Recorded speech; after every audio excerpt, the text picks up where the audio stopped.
I'm going to pump the brakes a little bit on Mike Green. I think he Okay. had a true highlight moment. We all saw him truck Josh Connerly from Oregon. Great explosion from him, but it was really just one play. And if you really grind the tape from the Senior Bowl or from him all year, I still think he's a little bit more of a sack artist. He's Okay. a designated pass rusher. He's not exactly going to be an every down guy. Make sure you subscribe here to PHNX Sports. Drop a like on this video wherever you find podcasts. We appreciate your rating, your review. Bo Brack hanging out with you. We're doing a recap of what transpired in Mobile this week. And we got Sam Brucchaus joining us, the Draft FM program, Summer Sports, dialed in to what went down not only at the Shrine Bowl a week ago, but in Mobile these past couple of days. And Sam, when we look at this performance, at least practices, and it seems like it's now a max exodus as far as the key players Right. that were performing out there.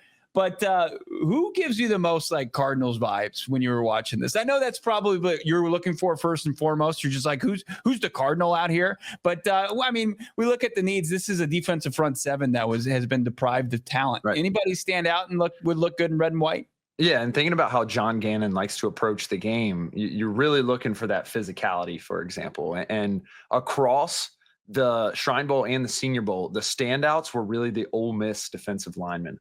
We're talking Walter Nolan at a defensive tackle position, J.J. Pegues, another defensive tackle, Princely Yu, and then another edge, Ivy. All four of those guys really showed out. All four of those guys have that attacking style, that penetrating style. Both Pegues and Nolan are kind of freaky athletes. They get it done in different ways. Pegues is more of that traditional one tech, even though he is small and he does have some actual offensive upside as well, a la a Pat Ricard or someone like that. He actually played tight end at Auburn and a little bit in the Lane Kiffin system as well at Ole Miss.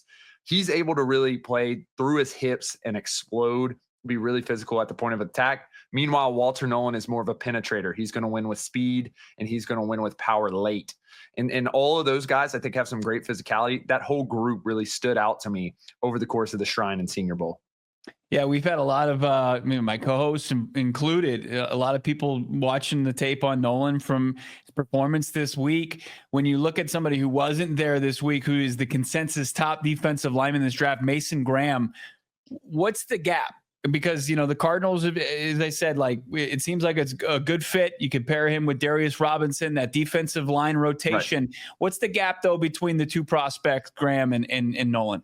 It's really tight. And I got to say, both of these guys, depending on how you looked at it, either benefited from or in terms of draft stock were harmed by the fact that they were facing offensive lines with a full deck at defensive line. Josiah Stewart was a standout for me at the edge position from Michigan. Kenneth Grant is another top guy who didn't practice at the Shrine Bowl, but played really well. Mason Graham played with them at Michigan, obviously. And I think Mason Graham's just a little bit more complete right now. I talked about Walter Nolan being more of a penetrator. I think Mason Graham has both the power and the speed to win right now. I think that's probably why people like him a little bit more. And he's been immensely productive over the course of many, many years at the highest level, given that he has a national title on his finger. Sam, when people are kind of identifying the needs for the Cardinals going into the offseason, it's one that's lingered really since the exit of Hassan Reddick, before that Chandler Jones, that true kind of sack artist. And I know JG, Nick Rallis, they need more from their outside linebackers, their guys coming off the edge from a little bit of a coverage standpoint. But some guys really showed up and showed out in Mobile. You've got the truck stick moment from Mike Green. Is it Mike Green, the kid out of Boston College? Like, it really feels like there's some good edge fits here as well, that the Cardinals could be in a prime position at 16 to select come April. Yeah, I'm going to pump the brakes a little bit on Mike Green. I think he had a true highlight moment. We all saw him truck Josh Connerly from Oregon. Great explosion from him, but it was really just one play. And if you really grind the tape from the Senior Bowl or from him all year, I still think he's a little bit more of a sack artist. He's a designated pass rusher. He's not exactly going to be an every down guy. That's why I'd be a little shocked if they, went ahead and reached and got him. As you mentioned, this is a very deep edge class. The guys like Princely U from Ole Miss, all the way at the top, Abdul Carter. This is a very deep and very effective edge class, basically from 1 almost to 100, where Josiah Stewart, who was my standout from day one, he rests right around that 100 big board position, according to the consensus. You can really get your pick of the edge rushers. I think the Cardinals are going to be able to fill that need in this draft. Yeah, it's exciting. It's long overdue. Zaven Collins is a good player, and I think a lot of people are excited to see like BJ Ojulari, finally stay healthy. But to rely on those guys, it would be a little bit naive, I think, for the organization, especially when you got a defensive mastermind like Gannon and Rollis, who's one of the younger up and coming play callers in this league. Let's switch to the offensive side of football, because there are needs interior wise on the offensive line, and with the injury to Jonah Williams at the end of the season, could be a need to book in their tackle spot, opposite Paris Johnson Jr. From your time in Mobile, and there were some certain, there were a lot of good performances. Who stood out to you that the Cardinals, not just 16th overall, could find in this draft? I think at the tackle position in particularly, I liked Ariante Airsary. He played day one at the left tackle position and truly dominated, both with size and football IQ. Us at Sumer Sports got a chance to talk to him, Sean Syed of the Stats and Scheme Sumer Sports podcast. And he was really breaking down pretty deeply his approach to blocking guys like Mike Green, who we talked about, who's a real speed guy. And when you're as big as Airsary, you got to kind of have a plan. He was able to execute that time after time. They did move him over to the right side day two, and he struggled a little bit there. But I really liked his size. I liked the way he approached the game, and I liked the way he adjusted despite losing some reps on the right side. And looking at the interior of the offensive line, a guy who stood out, I think, to everyone, he just seems like a guy who is going to contribute immediately, is Gray Zabel from North Dakota State. I don't think I saw the dude lose a rep. And it was true wins, too, against top-tier talent. We talked about some of those interior defensive linemen from Ole Miss. He was winning every single rep. And it's just great to see that from a small school guy, especially when he's facing that bigger talent. He was a guy who stood out to me, was one of the big winners from the Senior Bowl. Yeah, I heard a comp for him the other day, Graham Barton from Duke. Does that fit a little bit for you?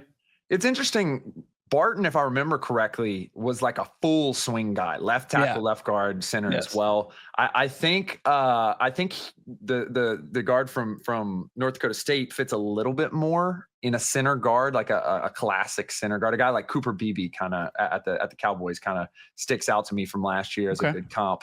But I think he's probably going to stick in the interior. I'll be shocked if he can flex out to the tackle position, but it's the same type of vein. These guys who can just win and be consistent on the interior offensive line and can really bolster protection, particularly for a guy like Kyler Murray. Speaking of a guy with versatility on the offensive line, played his college football down south in Tucson at University of Arizona, Jonah Savanea. Good size. It seemed like when they tried him inside in Mobile, it was a better fit than maybe playing tackle. How did you kind of evaluate that? It's so interesting to evaluate this really across the offensive line, and even going into the quarterbacks and the safeties and the linebackers, because the coaches really do want to see where these guys can contribute. And particularly in the case of the Arizona offensive linemen, it's really kind of tough to jump around. But you do sort of see the feel, particularly for the swing guys, of how they can fit in, particularly adding depth for these teams. You look at a team like the New Orleans Saints this year that just absolutely had the offensive line decimated, didn't have a lot of depth behind it. Thus, they're not able to be very successful in the run game. That can crater a season. And when you're able to play the guard and the tackle position, it just means so much more for your draft stock because of the key element that is added by having offensive line depth. When we watched Monty Ossenfort in his second draft last year, 82nd overall, he kind of took what we think on this show was a bit of a luxury pick. He took just kind of a strictly blocking tight end. He took Tip Ryman, who was at the Shrine Bowl. His, obviously how he tested was off the charts, the athleticism, the size and stuff. When we start to kind of get away from need, like guilty pleasure draft prospects, who kind of stands out to you? Like when we get past what the Cardinals' potential needs are, is it like a guy like Tez Johnson out of Oregon? Is it like, who do you like? Who are your guys? You're talking about Tez Johnson, man. I think number one, you got to look past need, but you also got to look past size. But sometimes the guys who can succeed at the highest level just have abilities that stand out past their size. Tez Johnson, I think, weighed in at like a buck over 150, Yeah. 5'9" maybe.